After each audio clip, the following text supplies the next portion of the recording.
Shalom shalom bakunzi bacu bakunzi ba Masepa One TV turabasuhuje kandi dukomeje no kubifuriza kugira ibihe byiza hirya no hino aho muherereye. Turabizi ko mudukurikirana muri hirya no hino mu bihugu bitandukanye ku migabane itandukanye.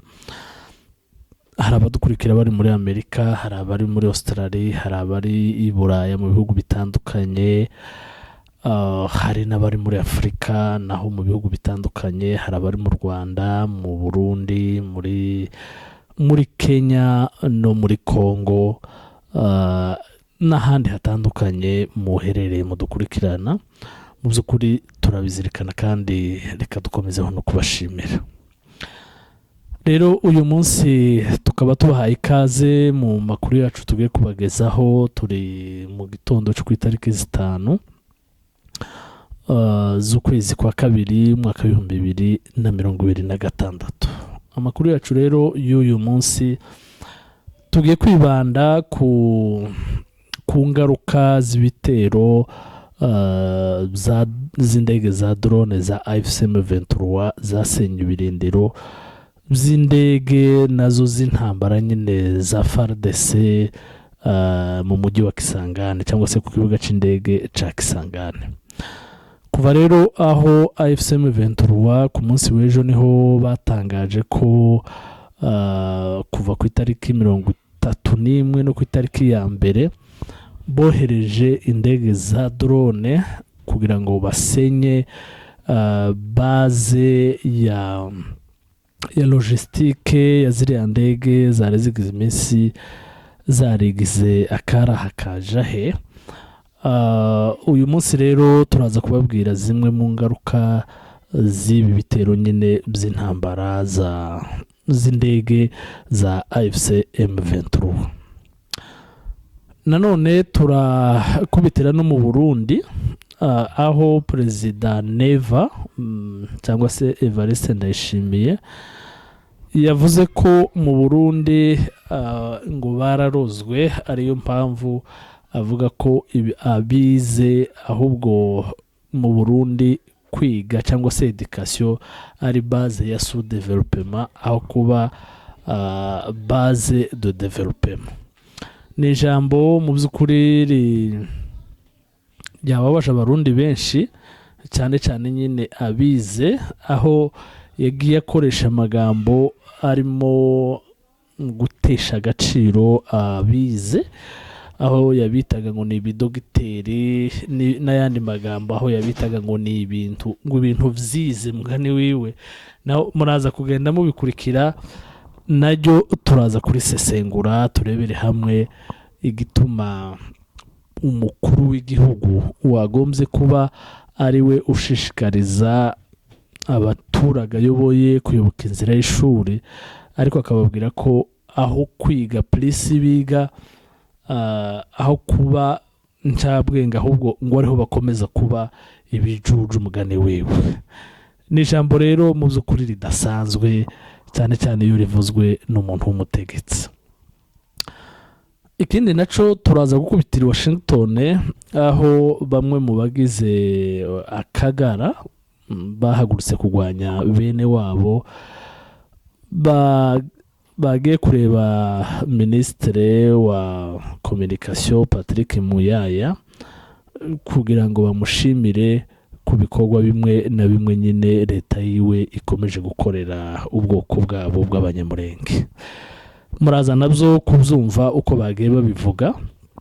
Mu by'ukuri nayo ni amagambo ababaje kubona aho abanyamurenge bageze baragotewe hariya, barimo birwa bicwa bagabwaho ibitero impande zose, impande zine zose zigize ho plateau cyangwa se zigize Minembwe, kandi ibyo bitero bikaba bikorwa na leta nabo bafatikanyije aribo bazalendo, ariko nyine aba nabo bakaba bagiye kumugororera no kumwereka ko ibyo akora bashigikiye leta.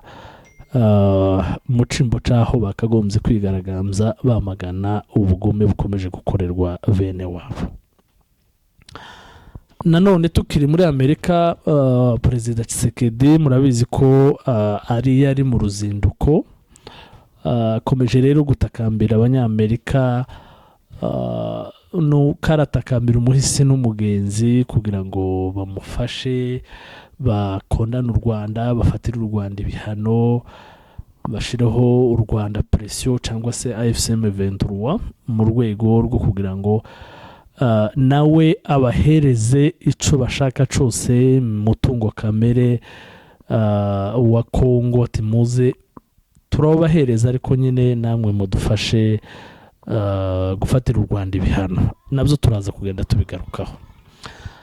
Aya rero niyo makuru tugiye kwibandaho uyu munsi, reka twongere kandi tubahe ikaze.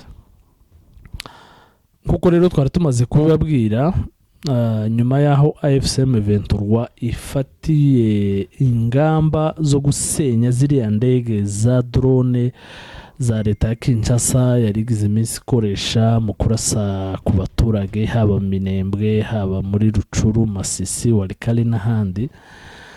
Ingaruka rero zimaze kugenda ziyongera, aho kugeza ubu ngubu amakuru dufite nuko mu by'ukuri ikibuga c'indege ca Kisangani kugeza ubu kigifunze kuva uriya munsi.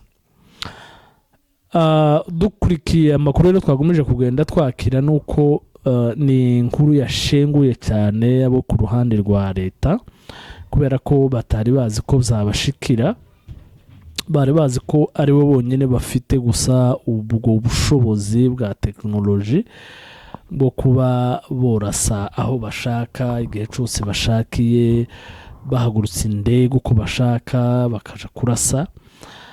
Ibi rero bikaba mu by'ukuri ari inkuru y'incamugongo. Kuva rero aya makuru aho avugiwe guhera ku itariki ya 31 z'uku kwezi kwa mbere kurangiye, amakuru dufite nuko nta zindi ndege zirongera kandi kuza kurasa iwacu muri Haut Plateau no mu Minembwe no hirya no hino mu bice bigenzurwa na AFCM 23. Iki rero ni ikimenyetso cy'uko mu by'ukuri nubwo barimo bikangata ko ngo hari indege barashe, baravuga bati nahoze ntegera guverineri wa province nyine ya Chopo, aho yavugaga ko ngo ingabo zabo zabashe kurasa indege ngo 8 za drone za AFCM 23. Gusa bavuga izo barashe, nanone ndi yavuga izitse, ngo anavuge n'ibyo zasenye, ariko nyine ni bwa buryo bwo kugerageza guhisha nyine ikimwaro. Ariko mu kuri ikimenyetso cy'uko izi ndege zabashegeshe nuko nta zindi ndege zirongera kandi guhaguruka ngo zije kurasa. Kandi murabizi ntizari zigisiba, dayere ntizari zikinagenda ari nkeya, ubu nyine zari zisigaye zigenda umubare wenda kungana n'uw'abasirikare ngira ngo bari hasi, aho indege zari zigeze aho zigenda indege 12 kuja kurasa ahantu nko kuri Poezero cyangwa se hariya mu Rugezi n'ahandi. Byumvikane rero ko izi ni zimwe mu ngaruka zi operasiyo yo gusenya biriya birindiro byari bazariyere nyine yo gusheringa bakoresheje ziriya drone mu bice bitandukanye bigenzurwa na AFCM 23. Nanone tukiri kuri iyo nkuru nyiwacu nuko nyuma yaho nyine operasiyo bari bapanze yo gufata Minembwe, tubibutse ko nibwo bari bamobilije ziriya ndege nyinshi mwabonye, bongeraho umubare munini w'ingabo za FARDC, ingabo z'u Burundi, bahagurutsa mayimayi yose yo yakabaga, bapanga operasiyo yo guturuka impande zose. Bamwe baturuka uruhande nyine rwa Gukuri Zero, abandi baturuka mu Rugezi, abandi baturuka ino za haja za Gwitsankuku, abandi nabo baturuka ku Irumba, abandi baturuka za Gahwera. No kuvuga ngo yari operasiyo yari coordonné yari igamije kuvuga ngo bakore iyo bwakabaga bahindure Minembwe umuyonga, bayisenye, bayifate ucika ku icuma ahunge. Ariko nyine ntabwo byabahiriye.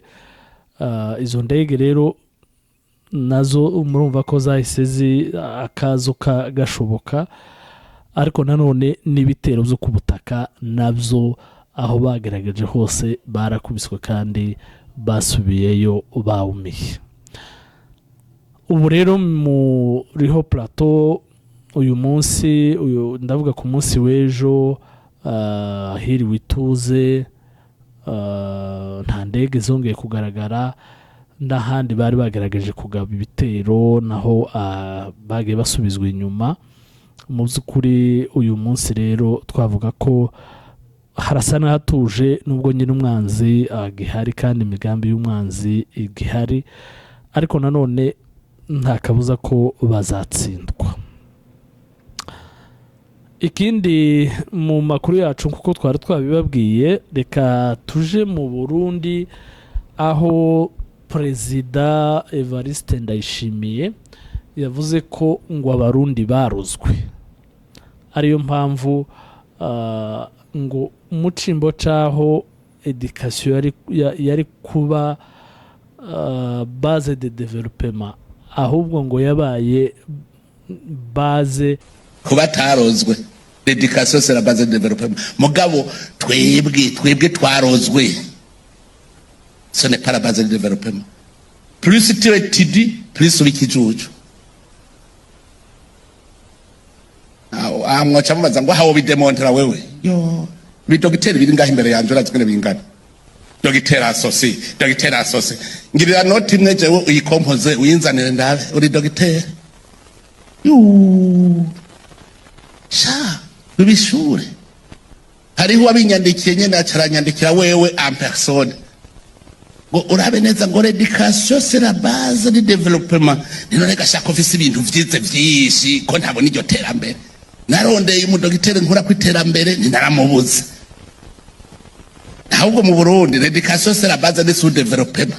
Ngo mu magambo ye bwite yavuze ko ngo plus abantu biga plus abantu baba ibijuju. Ukuvuga ngo uko abantu bagenda biga kuri Ndayishimiye niko abantu barushaho kugenda baba ibipfu.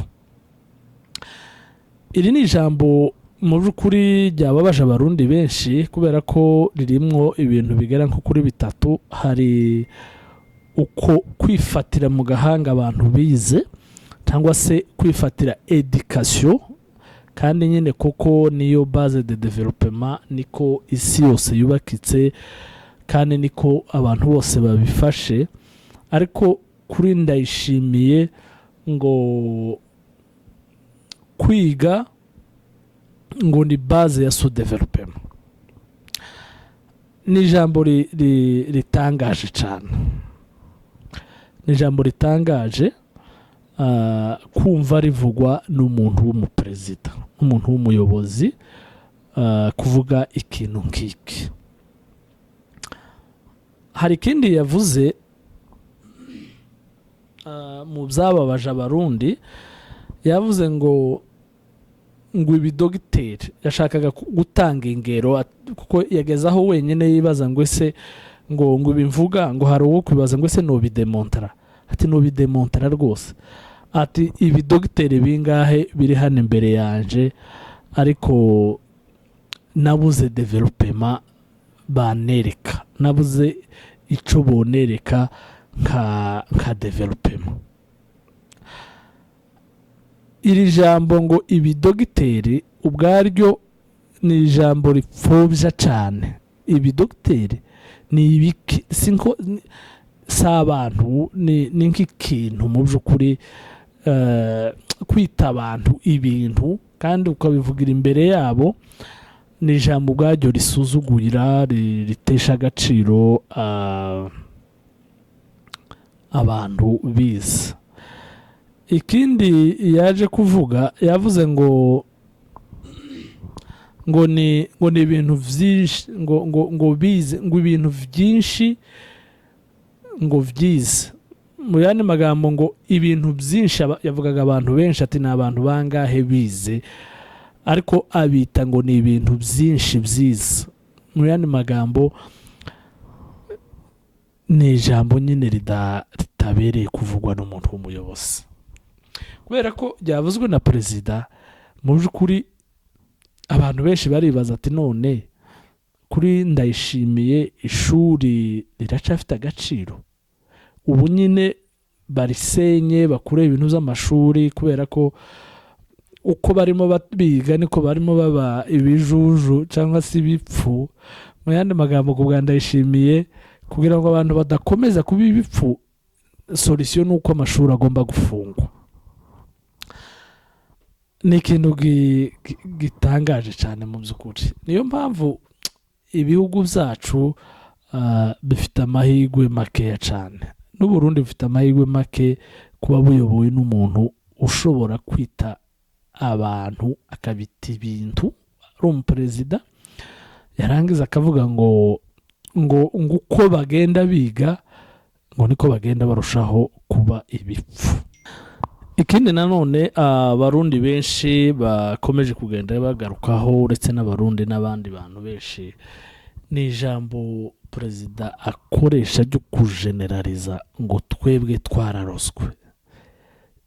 Iryo jambo twararozwe mu yandi magambo ashaka kuvuga ko barundi bo barozwe, kuko yavuze ati ku batararozwe education ni base de développement, ariko kuri twebwe twarozwe ngo education ni base ya sous développement. Kuvuga ko abarundi barozwe, none se abarundi bo bararozwe bose? None se wabaroze ninde we waroga igihugu cyose?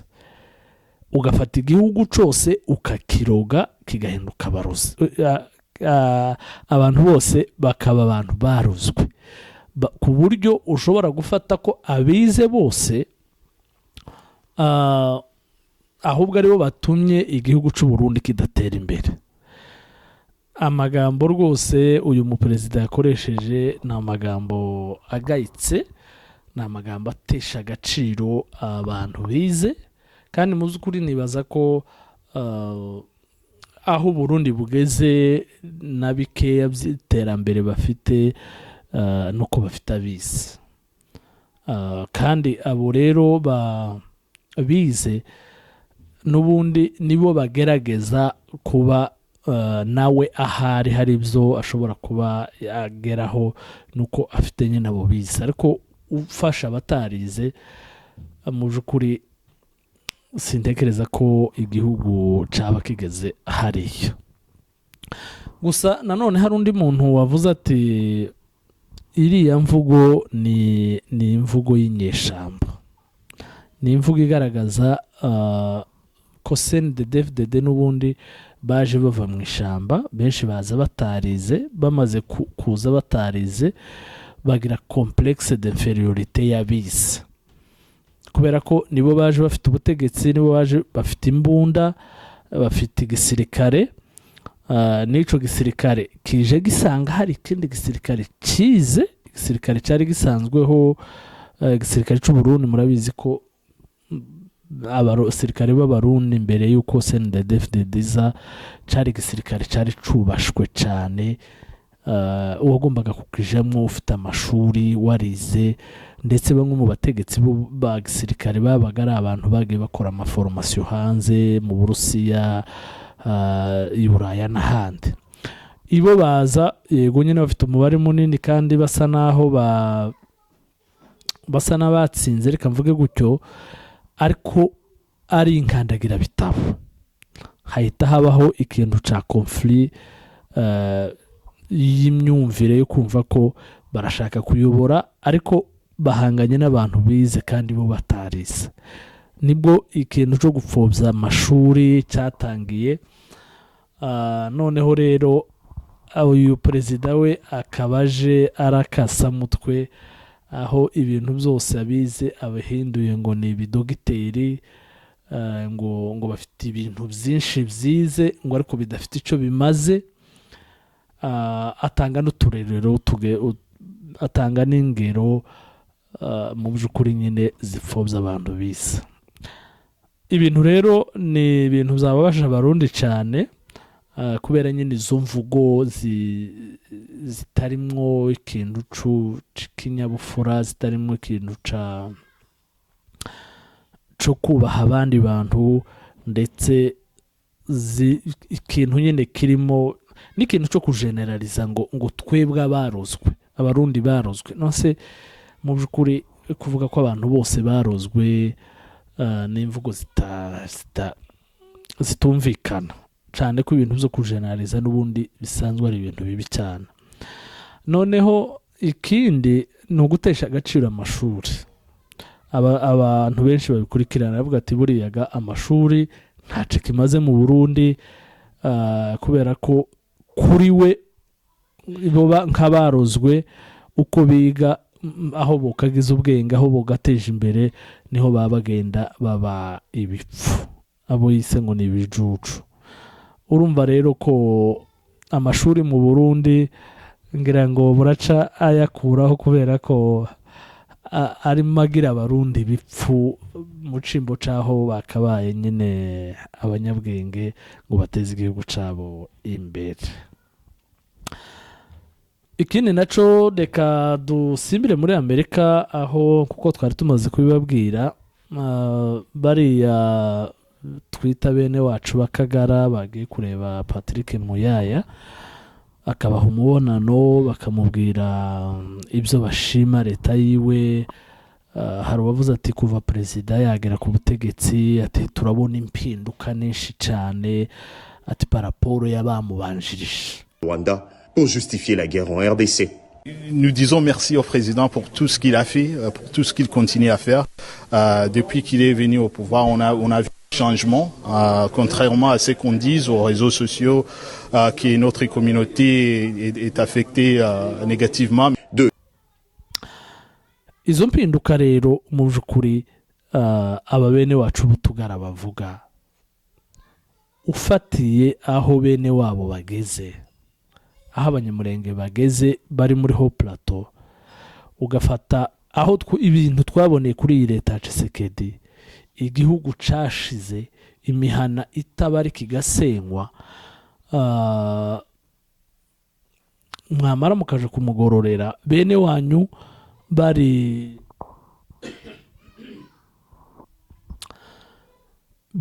barimo bicwa, bagoswe bene kariya kagene, barimo bagenda ibirometero bingana kuriya ngo umuntu azogere aho yabona umunyu. Rero ubu nyine n'ibyo birometero ntabyo bafite, nta naho bashobora no kuja. Mwamara mukaja kumushima, mukaja gushima iyo leta irimo ikora ibyo, leta idashobora gutandukanya inyeshamba n'abaturage, leta irimo irasa amazu y'abaturage, apana ngo nuko wenda bihegereye pozisiyo. Muribuka nk'ejo bundi irasa hariya mu Madegu, ikarasa inzu y'abaturage. Muribuka ejo bundi irasiga Kangara, hariya kwa shefu Rutaganda, ni amazu y'abaturage. Muribuka irasa mu Mikenke, ni amazu y'abaturage. Aya mashusho yose murimo mugenda mubona ni indege za drone zagiye zisenya amazu y'abaturage. Ariko mwamara mukavuga ngo mwaje kumushimira ngo kuko iwe akora ibitandukanye n'iby'abandi, ni ikintu kibabaje cyane. Gusa nanone Muyaya nawe ntiyaberetse ko abafitiye impuhwe, ahubwo yababwiye ko jiste gusa muri Uvira, ati muri Uvira hapfuye abantu barenga, yavuze niba ari 1,000 ngahe, ngo c'abantu bapfuye, avuga 300,000 byahunze. Ati rero ibyo kuvuga abanyamurenge, ati ibyo nimushaka mubyihorera. Muri make niko kubabwira ati ko muravugira abanyamurenge hahunze bangahe ugereranije n'abo yita 300,000 by'abahunze. Ariko muravuga ngo barahunze, kandi dufite abarenga 1,000 bapfuye. Selo n'imibare yiwe ntawuze nahanayikura, dore ko nyine bafabrika ibintu kugira ngo babone uko bakomeza kubesha amahanga. ibi bintu rero Kagara kajamo ngo ko baraja kumushima ko barifotozanya nawe bya bindi nyine yigeze kuvuga ati nuzoza ubona umunyamurenge muza mwifotozanya selfie kugira ngo muyohereze muyishire ku mbuga ati mwereke amahanga ko nta kibazo dufitanye n'abanyamurenge.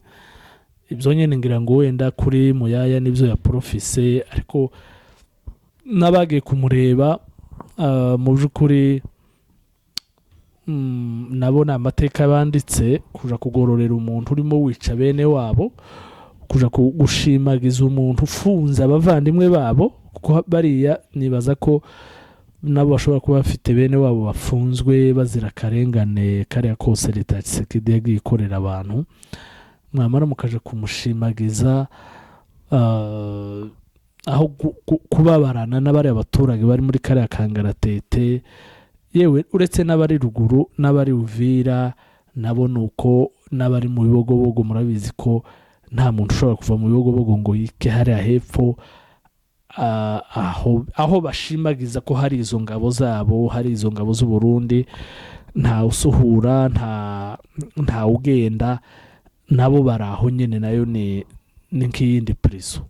Usibye ko mu by'ukuri ikinababaje n'abo banyabibogobogo bavuga nuko hari imihana yabo n'ubu ngubu yabaye amapozisiyo y'abamayimayi na leta batemerera ba nyirayo ko bayisubiramo, kandi ibyo byose barabizi, ariko nyine bakomeje kugenda bashimagiza shebuja kubera ko arimo yica bene wabo. Niyo mpamvu rero tuvuga ko Akagara nituvuga ngo ni umwanzi w'ubwoko ntabwo tuba dukabije, kubera ko ibyo bakora nyine ni ibigaragaza ko mu by'ukuri ari abanzi b'ubwoko. Ngira ngo mwumvise n'umwe wavuze ko ngo agiye kugura imbunda kugira ngo yice abantu, ati muri Amerika twemerewe gutunga imbunda, ati tugiye kuyigura kugira ngo tutangire twice abantu, kandi yavuze ati utugara tugiye kugura imbunda. Ni ibintu rero bigaragaza ko mu by'ukuri bakomeje kugenda nyine bafata umurongo w'ubugome bafitiye bene wabo. Nanone ibyo bikomeje gutyo, Tshisekedi nawe akomeje kugenda aririra umuhisi n'umugenzi, atakambira uwo abonye wese, kugira ngo asaba ko ngo Amerika ngo bagomba gufatira leta y'u Rwanda ibihano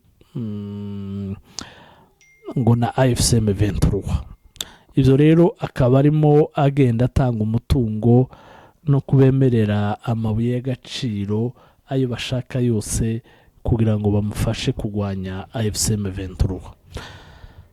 Nuko bitega amaso rero tukareba nimba mu by'ukuri ibyo yifuza ari byo bazakora.